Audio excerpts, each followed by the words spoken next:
Bonjour à tous les auditeurs de rigfm.fr sur 90.7 et DAB+. Je suis Laurence Fauché-Nicolo et je vous souhaite la bienvenue dans ma chronique Le cœur des pros, où je m'entretiens avec des professionnels de tout métier. On y parle de leur parcours, de leurs expériences, mais aussi et surtout de ce qui leur tient à cœur, de ce qui les fait vibrer et de ce qui les fait avancer dans la vie. Aujourd'hui, nous allons parler crapaud, Voltaire, bergère, club, bridge, cocktail, chauffeuse ou encore méridienne. Ce ne sont pas des thèmes au hasard, mais ce sont bien des fauteuils, des sièges ou des assises. Je suis avec Azucena Laït Lousteau, qui est artisan tapissier à Mérignac. Merci beaucoup Azucena d'avoir accepté de passer un petit peu de temps avec moi pour me parler de ton activité et je vais même dire de ton art que tu vas pouvoir nous présenter en détail. Et juste avant, j'aimerais que tu nous en dises plus sur tout le parcours qui t'a amené jusque-là. Bon d'abord, merci beaucoup pour ton invitation, Laurence. Donc je suis Azucena Laït Lousteau, je suis tapissier d'ameublement, je suis diplômée artisan des métiers d'art et je suis la fondatrice de Nos Chers Fauteuils. Alors nous pourrions dire que c'est une reconversion professionnelle, mais pour ma part il s'agit plutôt d'une continuité dans les autres activités professionnelles que j'ai eues auparavant, avec toujours un fil conducteur qui est le sens de l'esthétique et le travail de la main. Donc j'ai commencé mon premier travail comme coiffeuse. C'était un métier avec un savoir-faire. Et c'est aussi un métier qui nécessite toujours d'être au courant des dernières tendances de la mode. Je l'ai exercé dans un salon de coiffure du 16e arrondissement et ça pendant 15 ans environ. Et puis ensuite, j'ai travaillé dans une agence immobilière. Et là, j'ai visité des maisons avec des prestations anciennes et des maisons plus modernes, comme des lofts. Et une partie de mon travail consistait à proposer toujours un réagencement du bien aux nouveaux propriétaires à la manière d'un homestaging. Donc ça a été une très très bonne expérience pour moi. Et puis parallèlement à ça, je prenais des cours de tapisserie en loisir. Et puis très très vite, je me suis aperçue que j'avais envie d'aller un petit peu plus loin et que cette activité loisir, qui était une passion, j'avais envie de la transformer en passion professionnelle. Et donc c'est là que je me suis mis à la recherche d'une école. Une école diplômante, parce que pour moi c'était important d'être légitime dans le métier. Et donc pendant que je faisais donc cette formation, je suis partie en stage et j'ai rencontré des professionnels qui m'ont vraiment ouvert le champ des possibles pour pouvoir m'exprimer pleinement en jouant avec les matières, les formes. Et ça a vraiment été une grande expérience et c'est grâce à ça que j'ai pu fonder Nos Chers Fauteuils. D'accord, ça a été un déclic pour toi, ça a été... Oui, un vrai déclic. Parce que ça remplissait vraiment, ça cochait toutes les cases que je voulais qu'il y ait dans Nos Chers Fauteuils. D'accord. Nos Chers Fauteuils, ça s'écrit No, N-O-S, cher comme chairs en anglais, fauteuil voilà. Au pluriel, voilà. noschers-fauteuils.fr. Quel est l'ensemble des prestations proposées par Nos Chers Fauteuils? Alors, Nos Chers Fauteuils a plusieurs prestations. Par exemple, la réfection de sièges de tout style et de toute époque. Ça s'adresse aussi bien aux professionnels que aux particuliers. Je propose aussi de la vente de fauteuils vintage que j'ai chinés, que j'ai restaurés et réinterprétés avec des tissus d'ameublement de grands éditeurs. Et puis aussi, je fais de la vente de ces tissus-là. Et puis, il y a aussi le côté ameublement. Et là, je propose la confection de rideaux, de stores, de voilages, et aussi la confection de coussins et de têtes de lit. Et au sein de cette entreprise Nos Chers Fauteuils, j'ai pour objectif éthique de perpétuer un savoir-faire et d'être attentive à la conservation du patrimoine. La conservation du patrimoine, c'est très important parce que ça nous renseigne déjà sur l'époque du siège, ça nous renseigne aussi sur toutes les matières qui ont été utilisées à l'époque, ça nous renseigne aussi sur l'utilité même de ce siège, et puis ça nous renseigne sur qui avait ce siège, donc les classes sociales. C'est de l'histoire au quotidien. C'est de l'histoire au quotidien, parce qu'aussi ça nous renseigne sur la mode de l'époque. Ah mais oui, effectivement. Donc du coup, on a vraiment un ensemble de renseignements, oui, de l'histoire, juste par rapport à un seul siège. qu'il soit presque d'une époque très lointaine ou d'une époque plus récente, peu importe, et lui il a son histoire. Oui, il y a toujours un petit signe, un petit quelque chose qui te donne des indications, que ce soit le bois lui-même, lui-même, voilà. Et puis comme je dis, après la garniture aussi, la forme de la garniture, il y a des tas de choses qui nous renseignent là-dessus. Et également, ça renseigne pas, mais ça donne toujours une nostalgie du siège. Et puis aussi, ça donne aux gens un lien avec une famille d'avant, qui est peut-être lointaine aujourd'hui ou qui n'existe plus, mais il y a toujours ce lien et c'est aussi ce siège, parce que c'est vraiment très, très personnel. Moi je trouve ça très intéressant et très touchant aussi. Quand on a des chauffeuses, les chauffeuses ce sont des fauteuils qui sont bas, qui n'ont pas d'accoudoir et qu'on se posait près du feu. Donc, c'est pour ça que ça s'appelle comme ça ? Exactement. D'accord. C'est pour ça que ça crée ce lien et c'est pour ça que c'est important de garder ce patrimoine. Je sais qu'il y a quelque chose qui te tient à cœur, plusieurs choses qui te tiennent à cœur dans nos chers fauteuils, et notamment l'objectif zéro déchet. Oui, alors l'objectif zéro déchet est difficile à tenir, on va pas se le cacher, mais par contre on peut essayer d'en s'en rapprocher le plus possible, en réutilisant notamment des chutes de tissu et les chutes de watts pour confectionner des coussins décoratifs que je mets après à la vente. Parce que dans mon métier, on a beaucoup de chutes de tissu. Donc c'est bien de les utiliser comme ça. Alors ça peut être aussi faire des coussins assortis à des fauteuils aussi, par exemple. Absolument. Alors là, c'est plus l'utiliser dans la vente, mais plus pour la personne même. Quand je fais un fauteuil, je propose toujours le coussin qui va avec pour qu'il y ait vraiment un échange et que ça soit complètement harmonieux. Il y a les deux options. D'accord. Tout à fait. En tout cas, l'idée, c'est de en laisser le moins possible de chute dans la poubelle. C'est une très bonne idée en tout cas. C'est ça. Quand on fait ce métier... on est dans l'univers de la décoration. Oui. Donc il s'agit de rénover et moderniser des pièces d'ameublement anciennes, tout en conservant leur caractère. Alors comment on fait ? On peut s'amuser avec du tissu, avec des couleurs, avec des motifs de tissu, il n'y a pas de souci, mais le principal c'est de jamais oublier la forme de l'assise et la forme du dossier, ce qu'on appelle la garniture, qui donne le sens même au siège. Chaque siège a une forme de garniture. Un bridge a plutôt une garniture plate, pas très débordante. Une bergère Louis XVI est plutôt droite, a moins de forme ronde, en tout cas qu'une bergère Louis XV. Ça, c'est très très important de respecter. Après, on peut s'amuser vraiment avec toutes sortes de tissus, au contraire, c'est même ce qui va être sympathique. Mais le principal, voilà, c'est que la garniture doit garder vraiment son caractère par rapport au siège. Et c'est l'esprit du siège. Oui. Voilà, si on enlève ça, ça ressemble à rien. C'est enlever toute l'âme du siège, si on fait ça. D'accord, c'est comme ça qu'on conserve, en fait, qu'on peut allier les deux, c'est-à-dire l'esprit initial et puis la modernité que toi tu peux apporter avec tes idées, avec ton sens de l'esthétique. Exactement. Parce que je sais que tu as un vrai sens de l'esthétique que moi j'admire énormément.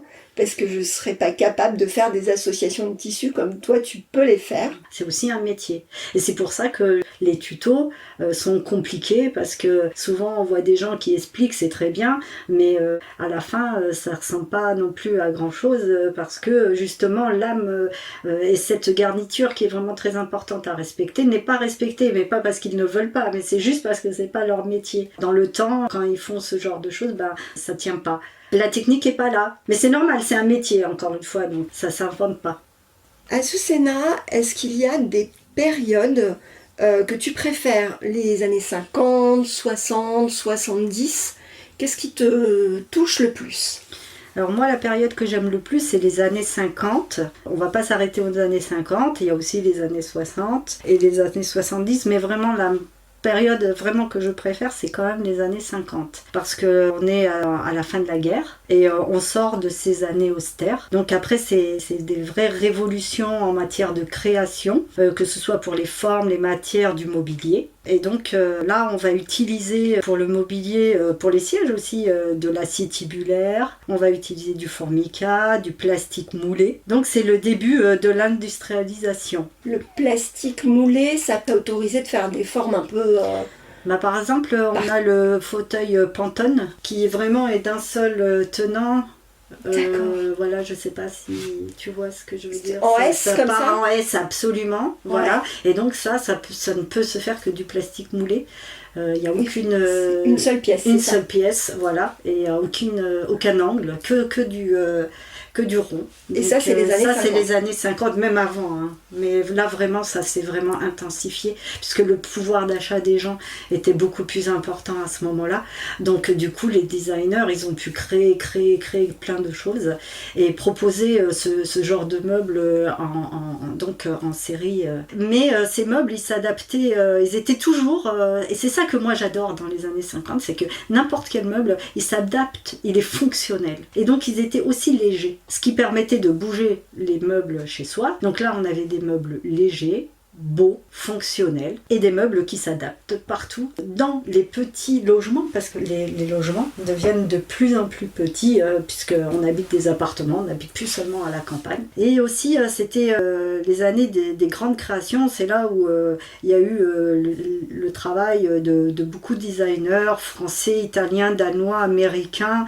Voilà, ça a été une explosion de créateurs. Ces designers, ils ont commencé à faire des assises vintage qui conjuguaient vraiment l'esthétisme avec le confort et avec la qualité. Et c'est pour ça qu'aujourd'hui, tous les sièges de design de ces années-là, on peut les restaurer. Parce qu'en dessous, c'est vraiment, vraiment qualitatif. Un meuble de grande surface aujourd'hui, il va pas durer 50 ans. Ça, c'est pas possible. Et toi, en pratique, quand tu fais une restauration, comment tu fais un assemblage de tissus ? Oui, alors en fait, moi j'adore ça. C'est vraiment la partie de mon travail que j'aime le plus. Et c'est vraiment un travail en amont. Déjà, avec les clients, on va déterminer un tissu qui va être dominant, la couleur en tout cas, et à partir de là on va essayer d'inclure d'autres tissus et d'autres couleurs. Quand je dis d'autres tissus et d'autres couleurs, ça n'est qu'un lien. Pour la sélection du tissu, on va rechercher que le lien. Un lien peut être un thème, un lien peut être une couleur, ça peut être aussi un graphisme. Par exemple, le dossier sera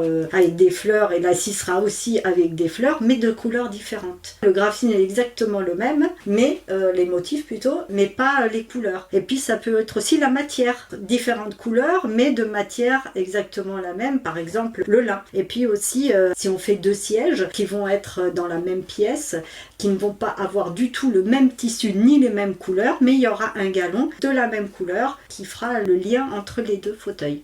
À la fin, ça donne quelque chose de cohérent. Oui, c'est ça, c'est absolument ça qu'il faut rechercher. C'est ce que je dis, il faut flatter l'œil. Mais c'est ça qui est en fait joli. Et donc là, on va avoir après une vraie pièce maîtresse. Dans une pièce avec un fauteuil ancien qui va allier donc le très moderne avec l'ancien et ça va être joli. Ça va faire une pièce, comme je disais, maîtresse qui va attirer toute l'attention dans la pièce. Alors qu'à côté, il pourra y avoir un canapé 3 places immense et qui va du coup s'éteindre par rapport à cette pièce qui, elle, vraiment va sublimer. Tout est aussi dans la subtilité. Dans le détail et dans la subtilité. Oui, ça c'est sûr, c'est sûr. C'est même le détail qui fait que. Oui, c'est vrai.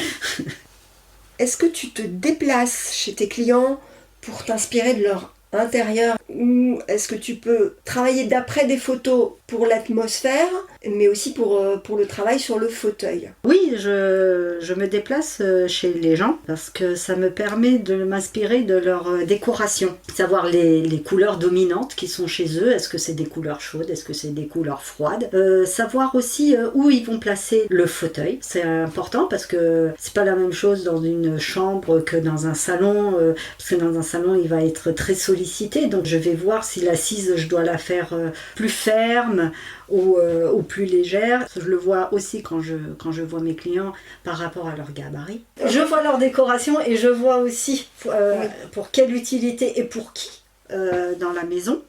Et pour eux aussi, pour les gens aussi, c'est très important parce que c'est plus confortable que j'arrive avec aussi des échantillons et dans leur maison, ils sont chez eux et ils se projettent plus sur ce que pourrait avoir comme effet tel ou tel tissu avec telle et telle couleur puisque voilà, c'est dans leur univers. Donc ça, là-dessus, c'est justement, c'est presque mieux que j'y aille. Ou après, il y a des gens qui viennent directement à l'atelier, mais là, c'est des gens qui ont une idée bien précise et qui veulent vraiment quelque chose de très précis. Et dans ces cas-là, c'est vrai que c'est peut-être un peu moins utile que je me déplace chez eux.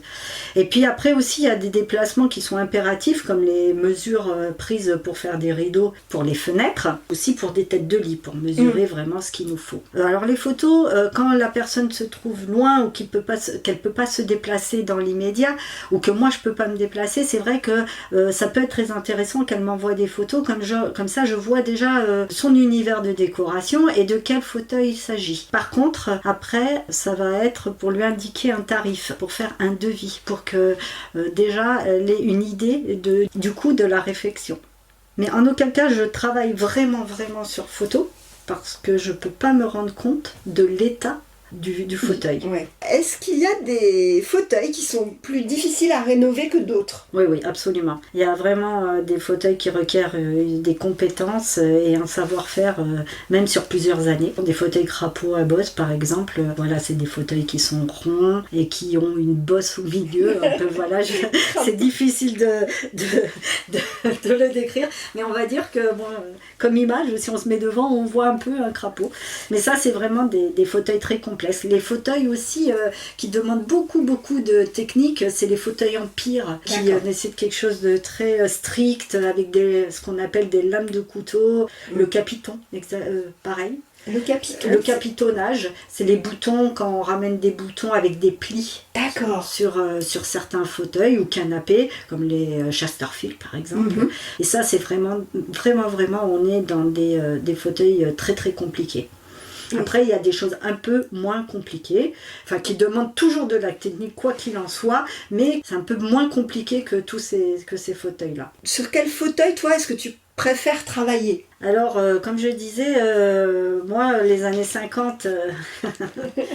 c'est celle que je préfère, donc oui, alors voilà, tous ces fauteuils des années 50, c'est vraiment ceux que je préfère travailler, ça c'est vrai, mais après, une bergère Louis XV, c'est carrément absolument magnifique et j'adore les travailler aussi. En fait, il y a des fois je dis, oh non, celui-là je l'aime moins, et puis finalement je le travaille, je l'aime autant qu'un autre. Non, j'adore en fait les fauteuils, je me suis aperçue que finalement tous les fauteuils, je les aimais, quoi. Ils sont tous à moi avant de repartir chez eux, mais en tout cas, ils sont tous à moi pendant un moment à l'atelier. Ils m'appartiennent. Et quand ils repartent, t'as un petit pincement. Et oui, parce qu'on laisse un peu de soi, on a mis du cœur, on a mis de la passion, on a cherché le mieux pour l'embellir. Donc ça, c'est laisser un peu partir un peu de soi, mais bon, c'est normal, Mais c'est tout à fait ça. C'est à un moment donné, il est à moi, le temps de la restauration, et hop, il retourne chez son propriétaire. Quelles sont, d'après toi, les qualités indispensables pour faire un bon tapissier ?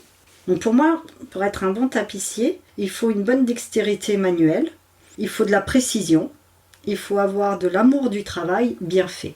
Ça, c'est vraiment une grande qualité qu'il faut avoir pour être tapissier. Également, c'est pas des moindres, c'est être en bonne condition physique, parce qu'on lève beaucoup de choses lourdes, et on les déplace souvent. Donc ça, il faut vraiment avoir une bonne condition physique. Et puis avoir le goût de la décoration, être créatif. Ça, c'est aussi très important, et ce qui veut dire aussi avoir des connaissances artistiques et aussi avoir des connaissances sur les styles des sièges, mais aussi des maisons, des décorations où on va.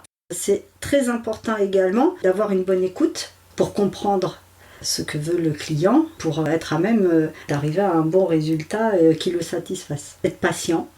Ça, c'est la règle d'or. Être patient. Et puis aussi savoir prendre des initiatives des fois qui sortent un petit peu de ce qu'on fait d'ordinaire. Je prends comme exemple, une fois j'ai dû aller chez des clients où sur l'assise d'un canapé, les boutons étaient partis, pas tous mais quelques-uns. En fait c'était un système bien propre à ce canapé pour pouvoir tenir ces boutons. Donc c'était une pièce qui se situait en dessous, une pièce en plastique qui était cassée, et sans cette pièce, le bouton on ne pouvait pas le remettre. J'ai cherché et trouvé la solution de pouvoir refaire cette pièce en 3D. Je l'ai fait refaire, et à ce moment-là on a pu le remettre, sinon les boutons ils n'auraient pas pu être remis parce que le système ne permettait pas de les remettre d'une autre manière. Donc voilà, c'était une bonne manière de pouvoir refaire ce canapé qui sort de l'ordinaire et du travail de tous les jours, quoi. Oui, il faut vraiment réfléchir à une solution technique qui te permette d'aboutir au résultat que tu cherches. Et aussi avoir les bonnes personnes qui peuvent le faire. Ça aussi, c'est une autre recherche. Oui, il faut un petit réseau. Il faut un petit réseau, c'est vrai. Sur quoi tu travailles en ce moment ? Alors en ce moment, moi, je travaille sur un Voltaire. Donc c'est un fauteuil qui est très confortable, il a un dossier très haut et au niveau des reins, du bas du dos, ça épouse bien la forme et donc c'est propice vraiment à la lecture. En plus de ça, l'assise en elle-même, elle est très très large, donc on y est vraiment bien assis. La cliente a choisi son tissu, il s'agit d'un tissu qui fait penser à un cerisier japonais, qui donne de l'élégance au dossier et qui permet à l'œil un petit peu de bouger et de ne pas se fixer sur quelque chose de très rigide, comme si c'était des rayures par exemple. Et là, les couleurs, l'association de couleurs, ce sera... On a travaillé le bois en amont, donc il y a eu un sablage de fée. Moi, derrière, j'ai ciré avec une cire blanchie. On a fait exprès de pas trop poncer le bois, de façon à que les vernures du bois, elles ressortent bien et que le blanc de la cire s'imprègne bien. Et les ramages sont dans les beiges. On a un fond qui est blanc, un blanc